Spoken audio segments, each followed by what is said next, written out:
बिस्मिल्लाहिर्रहमानिर्रहीम। अस्सलाम वालेकुम नाज़रीन, आप यूट्यूब चैनल देख रहे हैं। मैं इमरान खान हूँ। अच्छा खासा अमन मुआहिदा हो रहा था और चीज़ें बेहतरी की तरफ जा रही थी।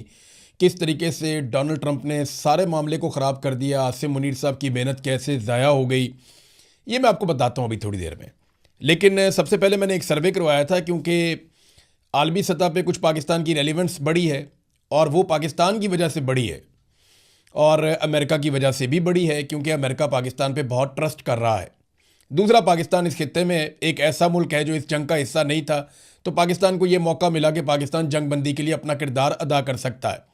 डोनाल्ड ट्रंप को फेस सेविंग के लिए पाकिस्तानी सियासी और मिलिट्री क़यादत से बेहतर कोई और मिला नहीं, तो पाकिस्तान को ये मौका मिल गया और उसकी पजीराई भी पाकिस्तान को मिली, जो मिलनी भी चाहिए थी। पाकिस्तान ने मेहनत भी की इस सिलसिले में। तो ये रोला डाल दिया पाकिस्तान में बहुत सारे टाउटों ने और बहुत सारे लोगों ने कि जनाब इमरान खान की मकबूलियत ख़त्म हो गई, इमरान खान किस्सा पारीना हो गया। आज तो जो है वो कॉलम भी लिख दिए गए अखबारात के अंदर कि जनाब इमरान खान को तो अब लोग भूल गए हैं, अब तो जनाब इमरान खान को लोग याद ही नहीं रखते, अब तो रेलिवेंसी जो है वो उन लोगों की है जिनकी हुकूमत है या रजीम जिनके कंट्रोल में है। तो जो सबसे रजीम का मकबूल और ताकतवर आदमी है वो तो फील्ड मार्शल आसिम मुनीर है। तो उनके साथ इमरान खान की मकबूलियत का एक मुवाजना करने के लिए हमने सर्वे करवाया और ये सर्वे का रिजल्ट सारा का सारा सोशल मीडिया में पड़ा हुआ है, आप जाके वहाँ देख सकते हैं। बड़ा आसान है। अच्छा, अब हम जब सर्वे करवाते हैं ना, माजी में हम सर्वे करवाते थे, पोल करवा लेते थे, तो पोल के अंदर हमने नोट किया कि दो नंबरी होना शुरू हो गई। वो कैसे? बॉट्स को इस्तेमाल किया जाता था पॉलिटिकल पार्टीज की जानिब से। यानी अगर पाकिस्तान तहरीक इंसाफ के पास ज़्यादा पैसा है या वो बॉट्स को ज़्यादा खरीद सकते हैं, पे कर सकते हैं, तो वो पोल जीत जाएंगे। PMLN के पास है तो वो जीत जाएंगे, फील्ड मार्शल आसिम मुनीर के पास है तो वो भी जीत जाएंगे। तो ये इस तरीके से ये पोल के अंदर दो नंबरी होती थी, लेकिन कमेंट्स के अंदर हो नहीं सकती। हाँ, आप जाली अकाउंट्स को इस्तेमाल कर लेते हैं, फेक अकाउंट्स आप बनाकर इस्तेमाल कर लेते हैं, लेकिन जब कमेंट्स के अंदर पोलिंग होती है तो उसमें बड़ा मुश्किल होता है कि बड़े पैमाने पे कोई असरअंदाज हो। यानी 5-10% असरअंदाज हो सकता है कोई, इससे ज़्यादा या हो सकता है 20% हो जाए, 25% हो जाए, इससे ज़्यादा असरअंदाज होना मुमकिन नहीं होता। जितना पोल बड़ा होता जाता है उतनी ज़्यादा उसमें धांधली का इम्कान कम होता चला जाता है। तो हमने पोल करवाया, ये मैं आपके सामने पोल रखता हूँ सबसे पहले। और ये सिर्फ हमने नहीं करवाया, ये बहुत सारे लोगों ने करवाया। अभी तक जो हमने पोल देखे हैं सोशल मीडिया पे इस दावे के बाद कि इमरान खान साहब की मकबूलियत ख़त्म हो गई है, उनकी तादाद लगभग 1000 के करीब है जो पोल्स हुए हैं, और सबके नताइज लगभग यही है जो मैं आपको अब नतीजा सुनाने वाला हूँ। तो अवामी सर्वे हमने करवाया। इमरान खान बमुकाबला फील्ड मार्शल आसिम मुनीर, एक तो मैं पहले सबसे माफ़ी चाहता हूँ, ये सरकारी मुलाजिम के साथ मैंने कौमी लीडर का मवाजना किया, लेकिन इसके अलावा रास्ता कोई नहीं था। यानी नवाज शरीफ साहब का बनता नहीं है इसमें, वो बिल्कुल इर्रेलेवेंट है। शहबाज शरीफ जो है वो खुद एक मुलाजिम है, तो उनका कोई किरदार है ही नहीं बीच में। तो जिस आदमी के कंट्रोल में सारी चीज़ें हैं पाकिस्तान की, उसी के साथ ही मवाजना किया जा सकता था। जिनकी गुड्डी सारे चढ़ा रहे हैं या जिनकी बात सारे कर रहे हैं, उन्हीं के साथ करना था, मजबूरी थी, वरना एक सरकारी मुलाजिम का एक अवामी लीडर के साथ मैं कभी भी मुकाबला ना करवाता। बहरहाल सवाल हमने ये पूछा कि आजकल टाउटों ने मकबूलियत का बड़ा रोला डाला हुआ है, चले पाकिस्तानियों से सर्वे करवा लेते हैं, आपको इन दोनों में से कौन पसंद है? सवाल ये था कि आपको इन दोनों में से कौन पसंद है। इमरान खान के लिए 1 और आसिम मुनीर के लिए 2 टाइप करें और 24 घंटे के बाद रिजल्ट जारी किया जाएगा। अब जनाब जो हमारे पास लोगों के वोट आए हैं वो लगभग 25,000 से भी क्रॉस कर गए अब तक। तो यानी अब तो मेरे ख्याल में 30,000 के करीब पहुंचने वाले होंगे। बहुत बड़ी तादाद में लोगों ने वोटिंग की है इसमें। और जो कुल तजज़िया शुदा ट्वीट्स हैं, यानी जो लोगों ने इसके ऊपर वोट डाले हैं, नीचे लोगों ने जो कमेंट किए हैं, वो टोटल है जी 26,793। जिस वक्त हमने इसको नतीजे को निकाला, अब तो ये और ऊपर चले गए होंगे। तो 26,793 लोगों ने अपनी राय का इजहार किया। जो नतीजा निकला, मेरा चैलेंज है कोई भी अपने आर्टिफिशियल इंटेलिजेंस के टूल के ज़रिए से या गिनती करके इसको देख ले, नतीजा यही निकलेगा। लगभग 1-आधा% ऊपर नीचे हो गया तो हो गया, क्योंकि अभी वोटिंग हो रही है। और हमने एक काम किया है कि 1 और 2 की ऑप्शन हमने दी थी। तो अगर किसी अकाउंट ने मल्टीपल टाइम 1 का ऑप्शन दबाया, यानी इमरान खान को मल्टीपल टाइम वोट डालने की कोशिश की, तो हमने अपने आर्टिफिशियल इंटेलिजेंस टूल के ज़रिए से उसको माइनस कर दिया। और अगर किसी अकाउंट ने मल्टीपल टाइम आसिम मुनीर के लिए 2 टाइप करने की कोशिश की तो उसको भी माइनस कर दिया। जिन लोगों ने गालम गलोच की है उनको भी इससे बाहर निकाला गया है। तो नताइज कुछ इस तरह है कि 93.1% इमरान खान की मकबूलियत यानी लोग इमरान खान को पसंद करते हैं जिन्होंने 1 का ऑप्शन लिया है, और जिन्होंने 2 का ऑप्शन लिया वो 6.9% हैं, यानी फील्ड मार्शल आसिम मुनीर को पसंद करने वाले। अच्छा, इन अकाउंट्स का हमने तज्जिया किया जो फील्ड मार्शल आसिम मुनीर को पसंद कर रहे हैं, तो ये पीपल्स पार्टी, PMLN और फजल रहमान की पार्टी के अकाउंट्स हैं जो इमरान खान के मुकाबले में आसिम मुनीर को पसंद कर रहे हैं। बाकी पॉलिटिकल पार्टी भी आसिम मुनीर साहब को पसंद कर रही हैं, लेकिन 93.1% लोग इमरान खान को पसंद कर रहे हैं।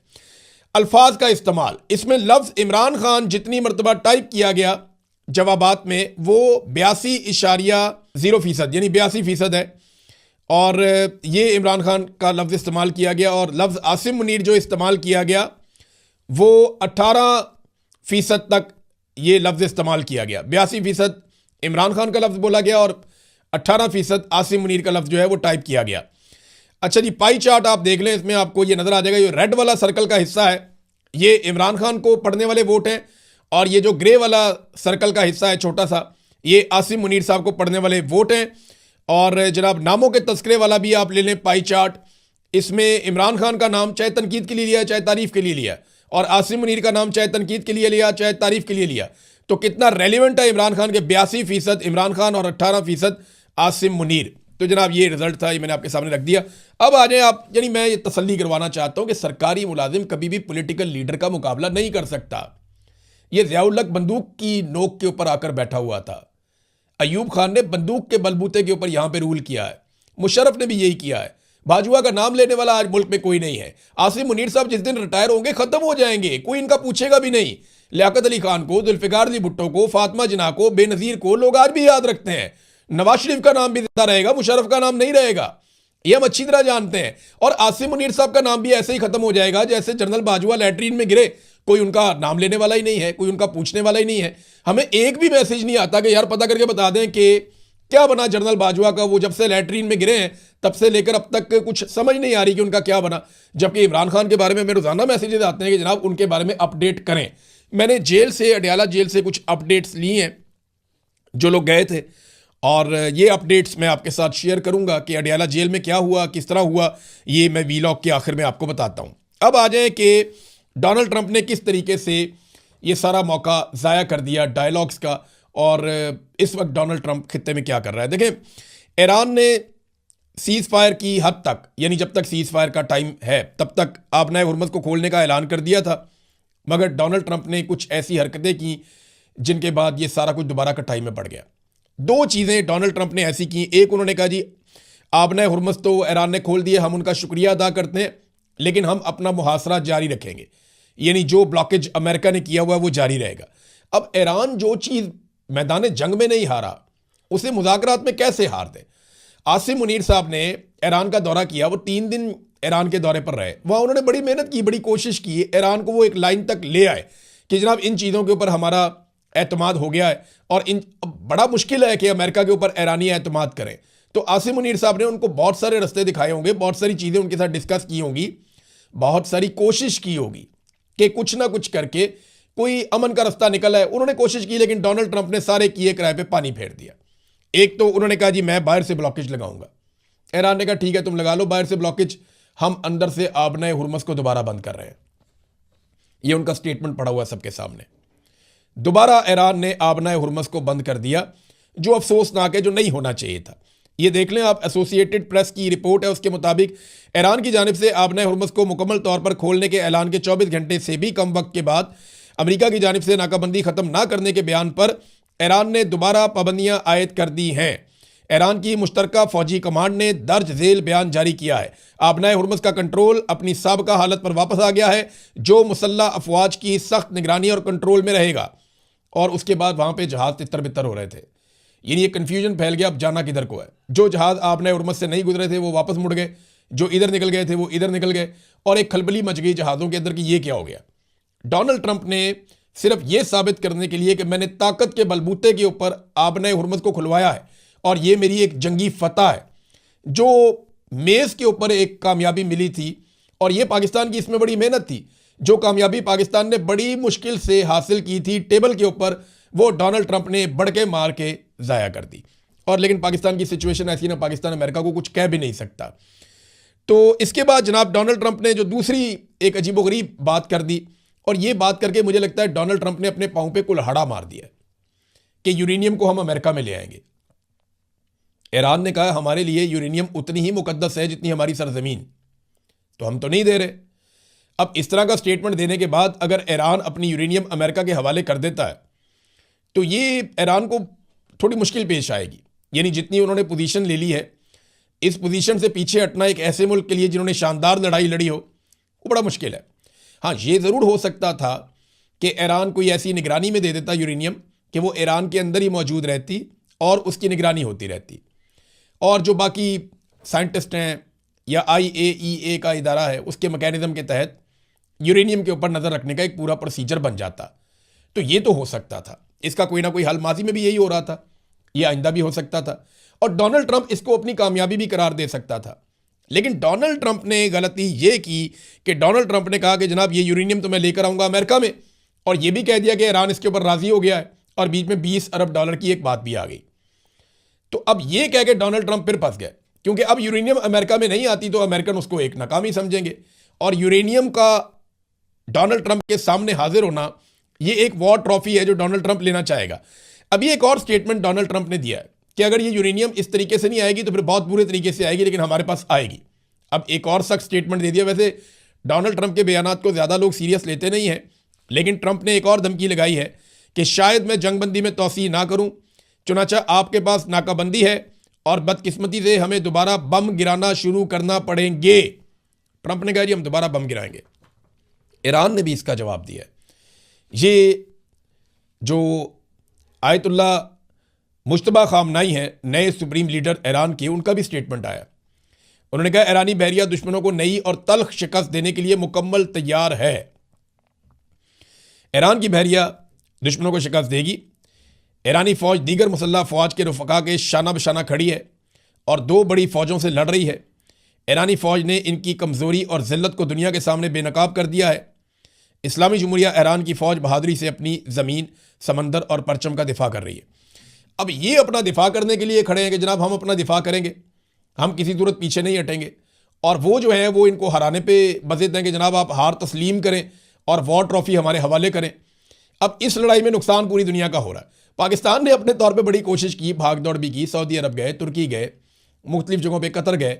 पाकिस्तान के वज़ीर आज़म, फील्ड मार्शल ने ईरान का दौरा किया उस वक्त जब लड़ाई चल रही है, अभी तो जंगबंदी है फ़िलहाल, और कोशिश की कि कुछ ना कुछ टेबल के ऊपर हासिल किया जाए। तो जो कुछ बारगेन करके, मना के, को तरला मिन्नत, को प्यार मोहब्बत, जो कुछ करके भी सिचुएशन उनके सामने रख के हासिल करने की कोशिश की गई, वो डोनाल्ड ट्रंप ने अपनी हठधर्मी से ऐसा लगता है कि एक मरतबा फिर ज़ाया कर दिया। पाकिस्तान की ना आप एक सिचुएशन को ज़रा समझें, इससे पहले कि आप तनकीद करें ज़्यादा पाकिस्तान के ऊपर, आप एक सिचुएशन को समझें। हमारी मजबूरियाँ हैं, हम सालिस ज़रूर हैं, लेकिन हमारा दोनों फ्रीकैन पे कोई कंट्रोल नहीं है। मुझे आप बताएं ना, अगर आज अमेरिका अटैक शुरू कर देता है तो पाकिस्तान क्या अमेरिका को रोक सकता है? आज इसराइल अटैक शुरू कर देता है तो क्या पाकिस्तान इसराइल को रोक सकता है? आज अगर ईरान वापस अमेरिका को जवाब देना शुरू कर देता है, या वो हमला कर देता है, या कोई बड़ा कदम उठा लेता है, तो क्या हम ईरान को रोक सकते हैं? हमारी सिचुएशन जो है वो एक ऐसे फरीक की है जो दोनों को सहूलतकारी दे सकता है। हम दोनों को ये कह सकते हैं जनाब आप बैठ जाएं, हम दोनों को बिठा सकते हैं, नतीजे पर उन्होंने खुद ही पहुंचना है। और इस वक्त दोनों को जो है वो फेस सेविंग की ज़रूरत है, ख़ासतौर पर अमेरिका को।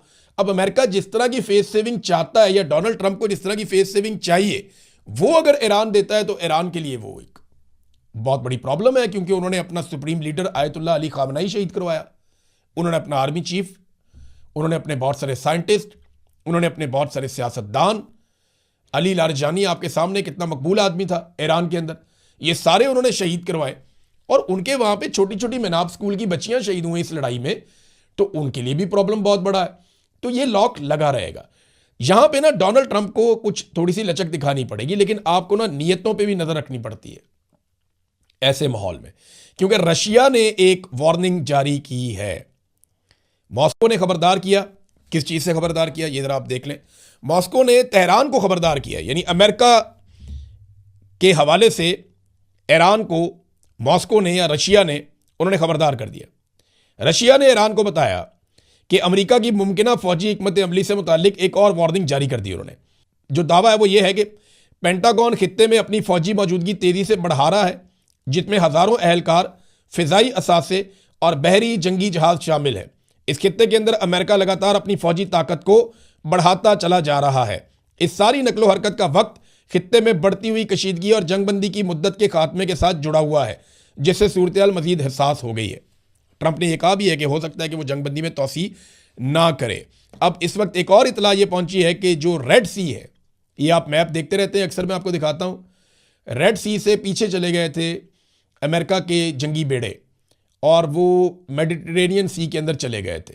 अब रेड सी के हवाले से या बहरा अहमर के हवाले से ये खबर आई है कि यूएसएस जेराल्ड आर फोर्ड, ये बहरी बेड़ा है अमेरिका का, ये 2 डिस्ट्रॉयर्स के साथ बहरा अहमर में दाखिल हो गया है। और ये खबर दी है एसोसिएटेड प्रेस ने। तो ये बात आप अपने जहन में रखें कि एसोसिएटेड प्रेस जो एक बड़ा खबर रसां इदारा है, उसने इस बात को कंफर्म किया है कि अमरीकी बहरी बेड़े जो पहले पीछे हट गए थे और वो अब वापस दाखिल हो गए हैं बहरा अहमर में। तो ऐसा लगता है जितनी तेज़ी से अमेरिका ने यहाँ पे अपनी दिफाई कुव्वत को बढ़ाया है इस रीजन में, बहुत सारे इलाकों से, बहुत सारे एरिया से, हत्ता कि जनूबी कोरिया से भी, हत्ता कि यूरोप से भी, बहुत सारे एरिया से अमेरिका अपनी फ़ौज निकाल कर वो इस खित्ते में पहुंचा रहा है। इतनी बड़ी फौजी ताकत इकट्ठी करने का मतलब क्या है? एक तरफ मुज़ाकरात चल रहे हैं और एक तरफ फौजी ताकत इकट्ठी की जा रही है।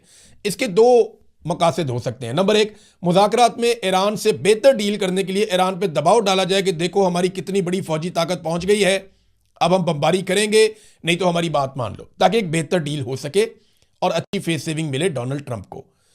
अच्छा, अगर ये नहीं होता, मुज़ाकरात कामयाब नहीं होते, फ़र्ज़ करें किसी नतीजे पे नहीं पहुंचते, तो यही फौजी ताकत क्या ईरान के खिलाफ इस्तेमाल की जा सकती है? बिल्कुल की जा सकती है। इसका रद्द-ए-अमल क्या होगा? मेरे ख्याल में रद्द-ए-अमल उससे मुख्तलिफ नहीं होगा जैसा रद्द-ए-अमल हमने पहले देखा था। अब आ जाए नाज़रीन, अडयाला जेल में क्या हुआ, बहुत सारी और चीज़ें हैं, वो भी आपके साथ शेयर करूंगा नेक्स्ट व्लॉग में। लेकिन अभी अडयाला जेल, क्योंकि लोग पूछते रहते हैं, तो ये जो बुशरा बीबी की फैमिली गई थी मिलने के लिए बुशरा बीबी से, तो कुछ हकायक मैं आपके सामने रख देता हूं कि बुशरा बीबी को जब उनकी आंख की सर्जरी की गई तो मुबैना तौर पे उन्हें पूरी रात अस्पताल के अंदर ही रखा गया। बुशरा बीबी की फैमिली सुबह 8:30 बजे जेल पहुंच गई थी, क्योंकि 9 बजे उन्हें कहा था आपकी मुलाकात करवाई जाएगी, और वो 12 बजे के करीब उनकी मुलाकात होती है।